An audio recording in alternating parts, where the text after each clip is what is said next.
এবারের ছবি শেকড়।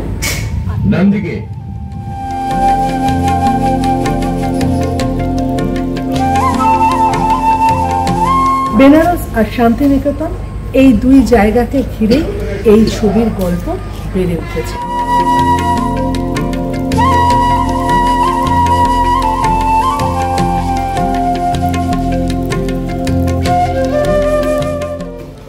রবীন্দ্রনাথ তো শেকড়ই আমাদের, তাই না? ঘুরে দেখবেন, ইচ্ছে তো আছে।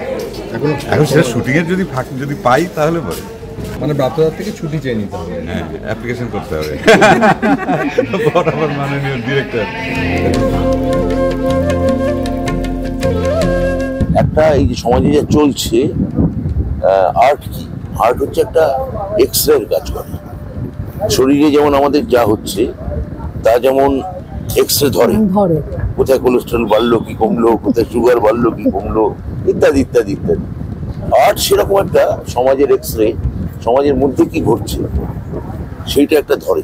শেকড়ের সন্ধান করতে গেলে প্রেম, ভালোবাসা, নস্টালজিয়া, ফেলে আসা জীবন, সেই জীবনটাকে তিনি কিভাবে দেখছেন, কিভাবে সেই মানুষগুলোকে জীবন্ত করে তুলছেন। এই জীবন্ত করার মধ্যে দিয়ে যারা আছেন, একদিকে রয়েছেন চঞ্চল চৌধুরী। আমরা একটু চঞ্চলদার সঙ্গে কথা বলবো, জানবো সেই চরিত্রের মধ্যে দিয়ে তিনি কিভাবে যাপন করছেন। আমার সবসময় গ্রাম পছন্দ। এখানে ঢুকে যতটুকু কাজ করছি, আশেপাশে যাচ্ছি, সবুজ মাঠ, গাছপালা, সব কিছু এগুলোই ভালো লাগছে। এই গ্রামটাই আমার সবচেয়ে পছন্দ। গ্রামের জন্ম তো, একটু গ্রামীণ চরিত্রে অভিনয় করতে স্বাচ্ছন্দ্য বোধ করি। দেখা চরিত্রগুলো যেরকম ঘর বাড়ি এটা সেটা, এগুলো তো আমাদের গ্রামে ছোটবেলা থেকে দেখেই বড় হয়েছে। নিজের মনে হয় সব সমস্যা না।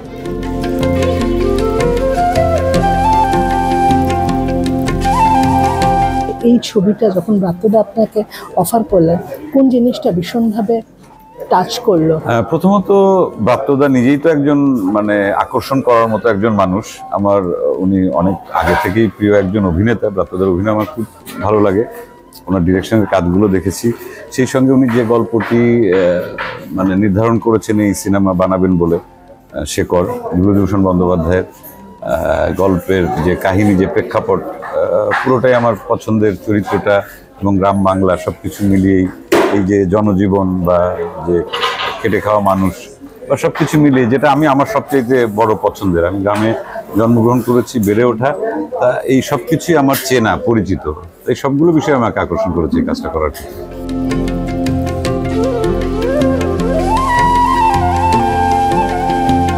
ব্রাত্যদার কোন নাটক আপনার কাছে ভীষণ পছন্দের? আমার মানে মঞ্চের নাটক দেখা হয়নি, কারণ উনি তো কলকাতাতে মঞ্চে হয়নি, দেখা হয়নি, সৌভাগ্য হয়নি। তবে এখন ইউটিউবের কল্যাণে কিছু কিছু দেখেছেন কাজ দেখা হয়। দুর্দান্ত তার মানে মঞ্চের কাজগুলো যতটুকু দেখি, রিলস বা ইউটিউব ফুটেজে যতটুকু দেখি। ওনার সিনেমা দেখেছি, উনি যে সিনেমাগুলো বানিয়েছেন তার মধ্যে বিশেষ করে আমাদের বাংলাদেশের মোশাররফ করিম, একজন স্বনামধন্য অভিনেতা, তাকে নিয়ে কাজ করেছেন দুটো সিনেমা, ডিকশনারি, তারপর হুব্বা, সেটা দেখেছি, ভালো লেগেছে।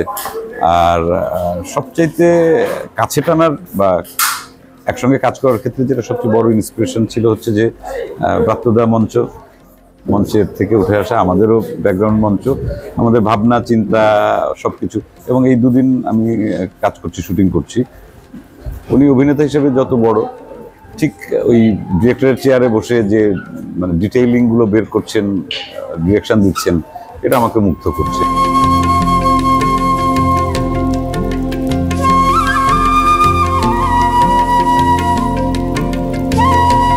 এই যে গ্রাম বাংলা, বাঙালিয়ানা, আমাদের বাংলার যে মাটির গন্ধ, বাংলার যে প্রাকৃত রূপ, যেটা জীবনানন্দের কবিতায় এসেছে, বিভূতিভূষণের লেখা এসেছে, এই যে প্রকৃতির একটা অনাবিল রূপ, যার মধ্যে প্রকৃতির সঙ্গে মানুষগুলো অঙ্গাঙ্গিভাবে জড়িয়ে আছে। অনেকটা আরণ্যক উপন্যাসে বিভূতিভূষণের, যেভাবে অরণ্য আর ওই রাসবিহারী সিং, গাঙ্গোতা, কুন্তা, উনেশ্বর সিং, যুগল প্রসাদ, এরা সব একাকার হয়ে গেছে, প্রকৃতি আর মানুষ মিশে গেছে।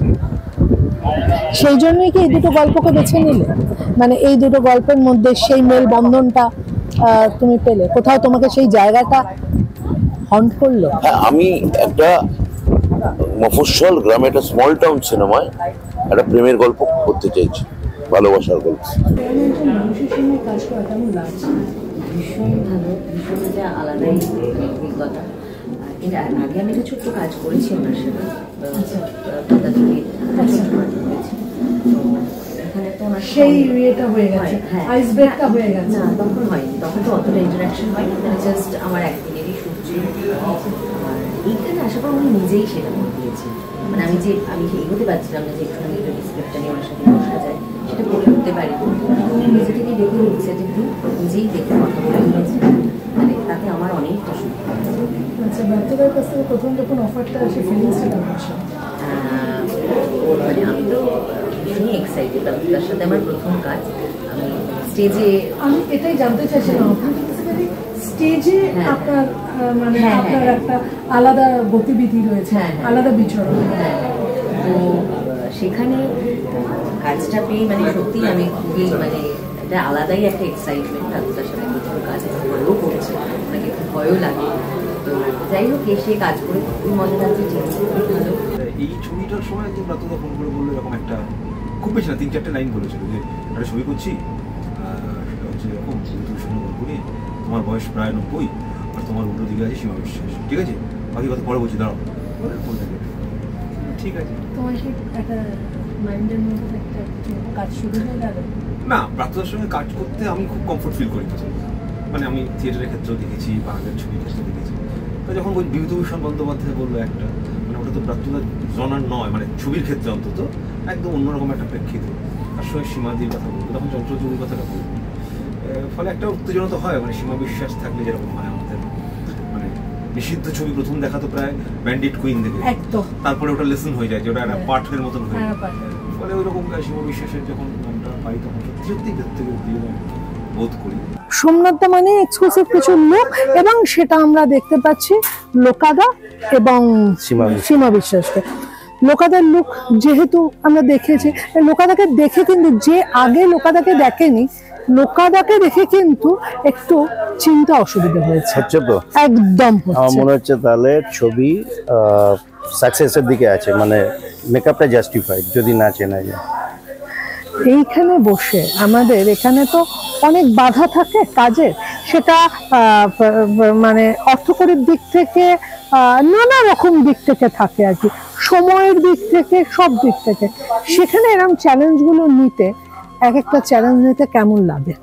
চ্যালেঞ্জ চিরকালই ভালো লাগে। প্রথম চ্যালেঞ্জই ছিল যে নিজেকে প্রুফ করা, যখন অনেক আগে থেকেই জানো যে আমি মানে এই বিষয়টা নিয়ে নাড়াচাড়া করতাম, পড়াশোনা করতাম, কিন্তু তখন কেউ সুযোগ দিত না এটাতে। কিন্তু পরে যখন আস্তে আস্তে সুযোগ পেলাম, তো সেটাই আর কি, মানে চ্যালেঞ্জ নেওয়াটা আমার একদম যবে থেকে ইন্ডাস্ট্রিতে এসেছি সেদিন থেকেই। সোমনাথ বাবু একজন অ্যাক্টরের থেকে বেশিবার স্ক্রিপ্ট পড়েন, মানে এত খুঁটিয়ে পড়েন, এত ডিটেইলে বোঝার চেষ্টা করেন। আর একটাই কথা এখানে, মানে আমরা যেহেতু বলছি যে আমরা সিনেমা নিয়ে কোনো কথা বলবো না, কিন্তু এটা জানতেই হবে, তুমি প্রাপ্তদা, চঞ্চলদা নাটকের, সীমাদি নাটকের, এই নাটকের মানুষরা মানে যখন একসঙ্গে জুড়ে যায় না, একটা না আলাদা কিছু পাওয়ার আশা থাকে দর্শকদের। একেবারে কি বলবো, হ্যাঁ, মানে শুধুমাত্র আমরা এই তিনজনই নয়, এখানে যারা যারা অভিনয় করছে অনেকেই আছেন। হ্যাঁ, সেখানে চঞ্চলদা নাটক দেখে আমরা শিখছি, জানছি, সীমাদির পারফরমেন্স দেখছি, এই এসডি থেকে ওই রকম একটা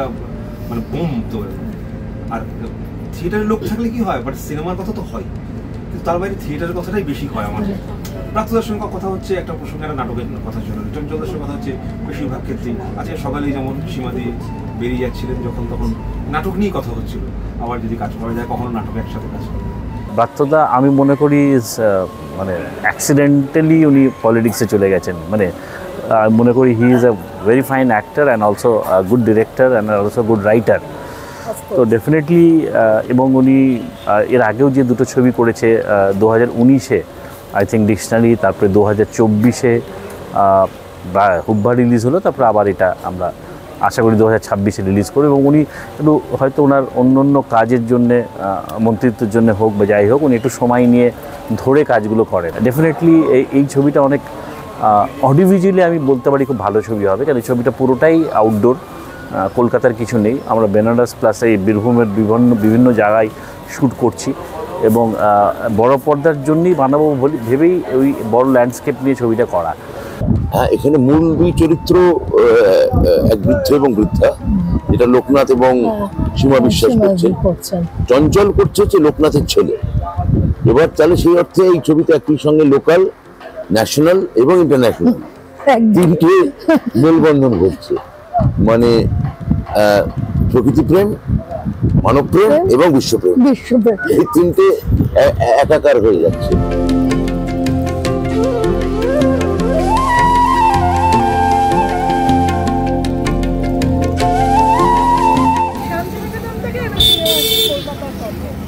আর বুঝতেই পারছেন সকাল থেকে এসে এই শুটিং কভারেজ করেছি, কিন্তু এই ছবি মুক্তি পেতে দেরি আছে আর কয়েক মাস, কারণ আশা করা যাচ্ছে 2026 মার্চের পরেই এই ছবি মুক্তি পাবে ফ্রেন্ডস কমিউনিকেশনের তরফ থেকে, এবং তখনই আমরা জানতে পারবো এই পুরো শেখরের মধ্যে দিয়ে তিনি কীভাবে তার সেই ফেলে আসা ভালোবাসা, নস্টালজিয়া সমস্ত কিছু ফিরে পাচ্ছে।